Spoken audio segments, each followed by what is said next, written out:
One of the manifestation hills I will die on is you do not need to raise your vibration in order to manifest. You can look around the world and see people who have things that you want who are not high vibe. However, when you start doing your manifestation work, your vibration goes up. And the reason is because you are reducing friction in places that used to hold you down, hold you back, slow you down, and like the places that you were previously working unconsciously, like those are now resolving, so your vibe goes up. And I was also thinking how, people that like manifestation, they just like a different kind of work from the people who kind of function really well in the 3D Newtonian physics, equal action and reaction kind of world. The manifestation folks really like the inner work. And I actually love that. I mean, I think about this with the body too. But I love that either one gets you there. Like if you are a person who is amazing with goals and numbers and I'm going to set this anchor for myself and I'm going to move toward it no matter what, and you do and you succeed, cool. That's great. I love that for you. And the people who thrive in manifestation, that isn't really the way that works really well for them. That 3D, get it no matter what, go after it, goal-oriented thing is not the primary way that they succeed. The success comes from internal. It comes from shifting things on the inside. And that shift creates changes in the external.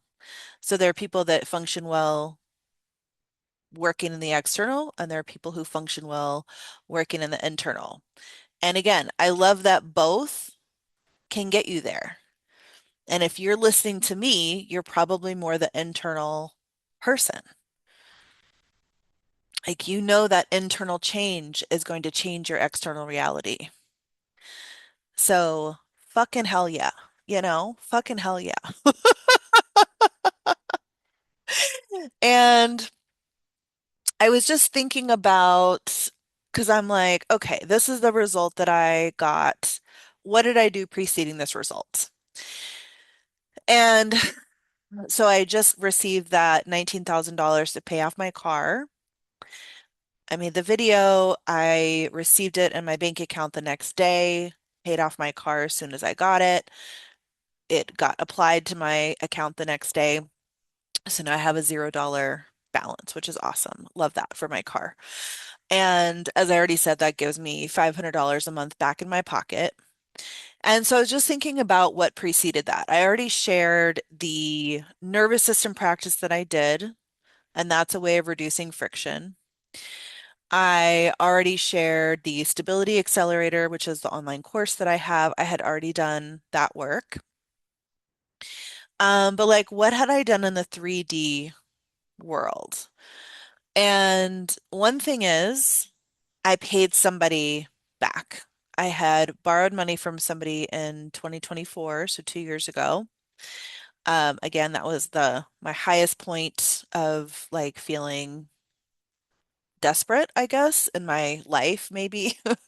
Maybe not in my life, but where I felt like I knew how to change it and just it wasn't happening. And so I had borrowed $3,000 from this person and I had just paid them back like a few weeks ago. So clearing up that tether, clearing up that financial tether.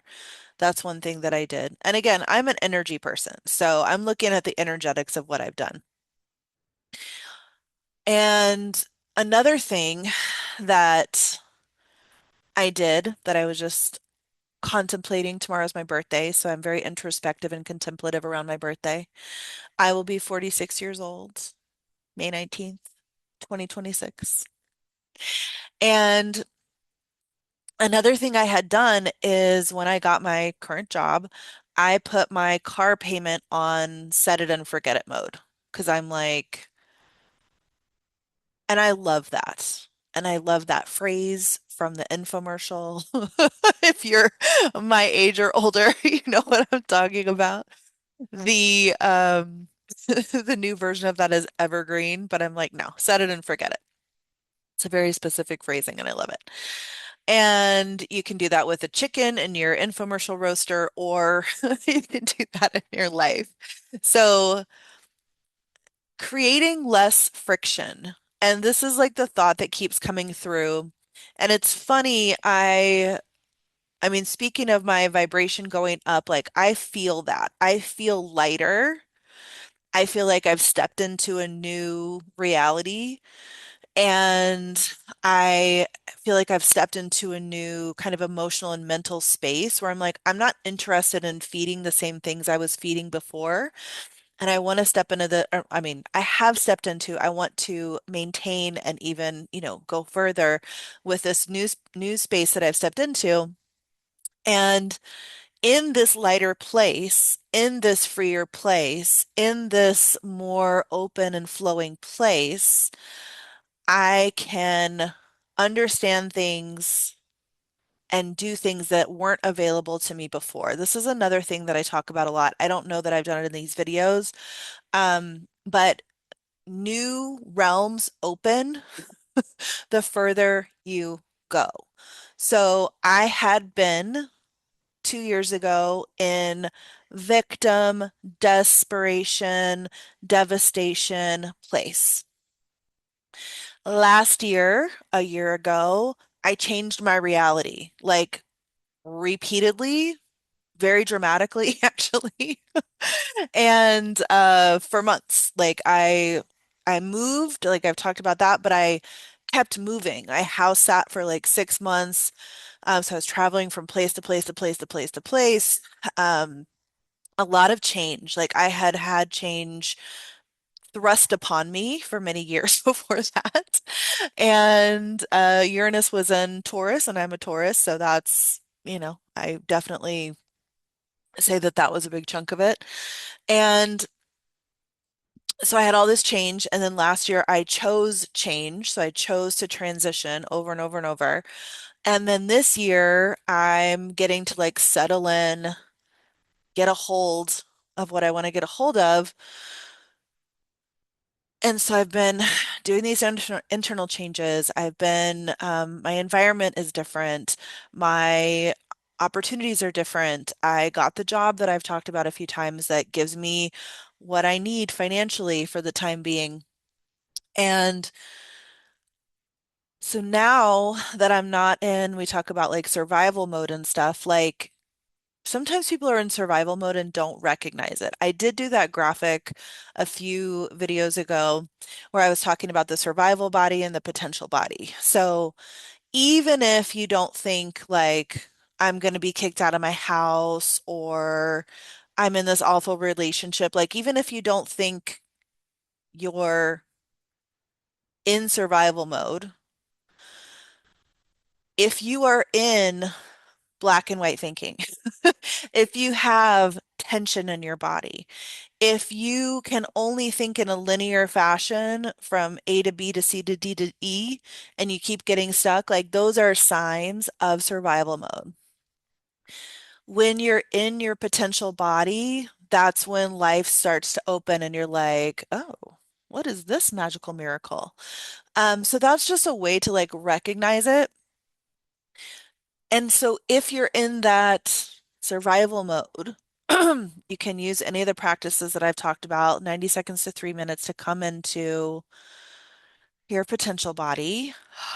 Breathe, do havening, any vagus nerve exercises, anything like that. I have a whole YouTube playlist of signaling somatic safety exercises.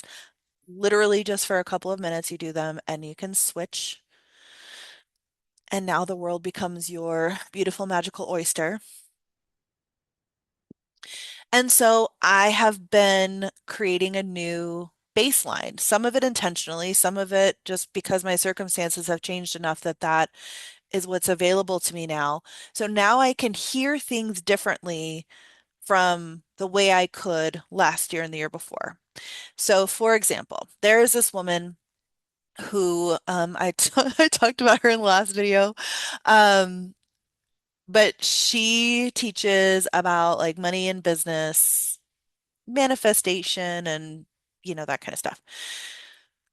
And I still like I struggle like with her teaching style. That's still true.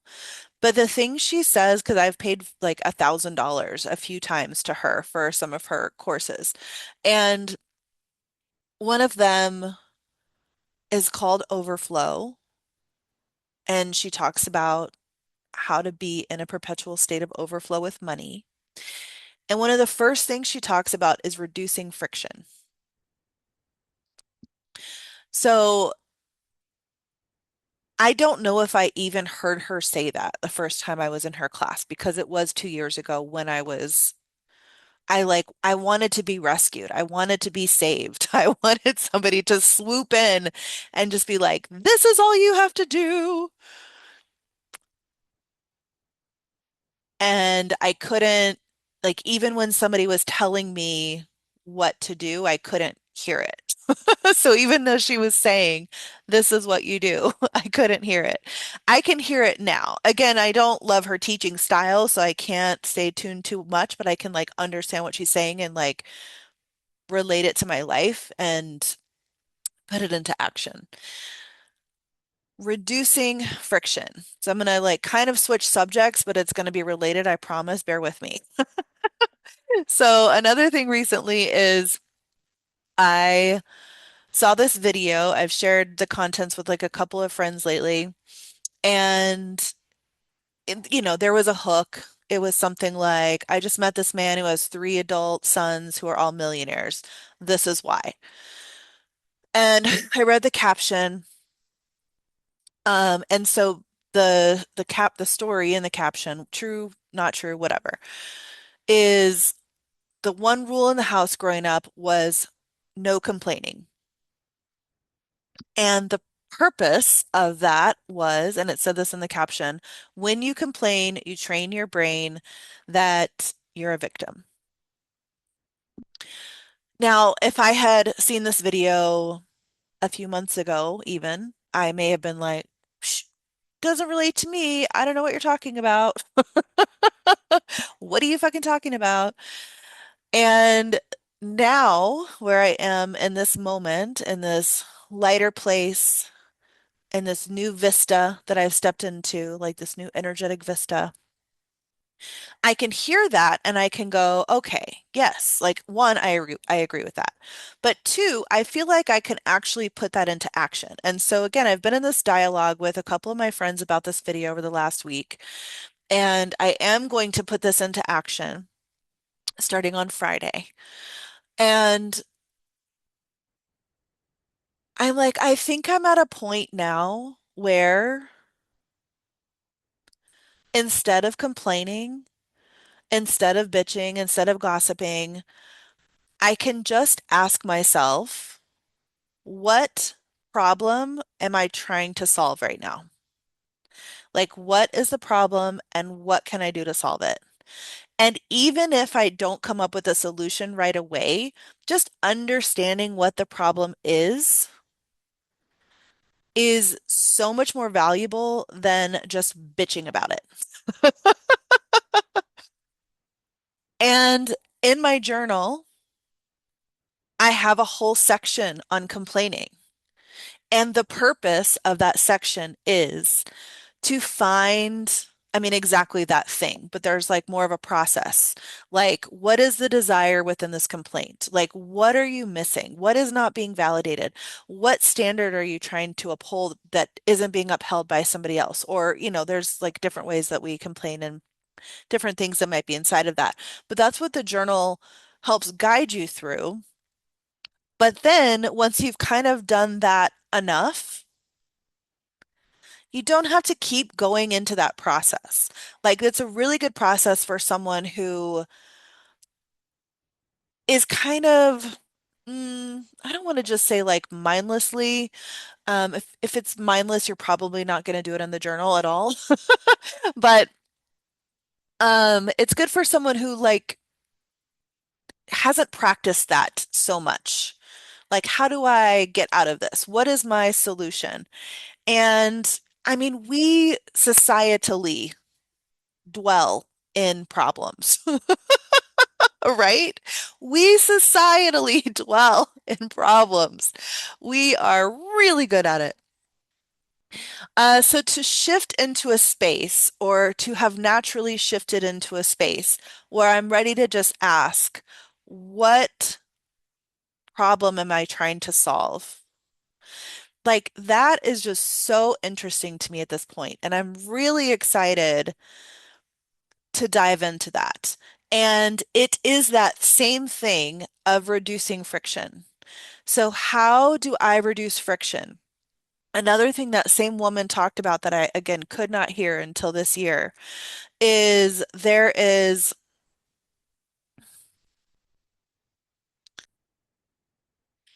the person who resolves problems as they show up. And then the further along you get in your journey, it's about anticipating problems that might come up and creating a solution before they happen.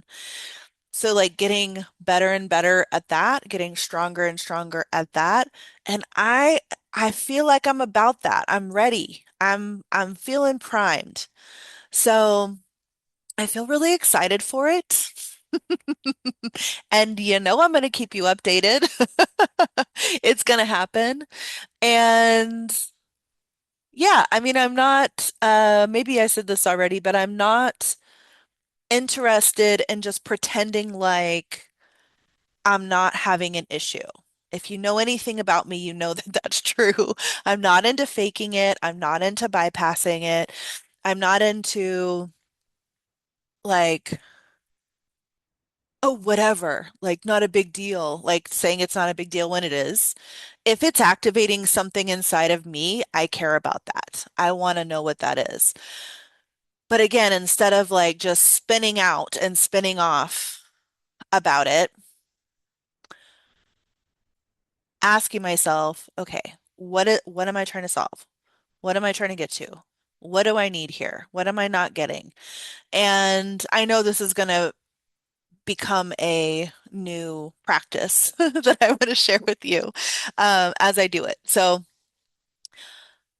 look forward to that, y'all. And I'll see you probably after my birthday.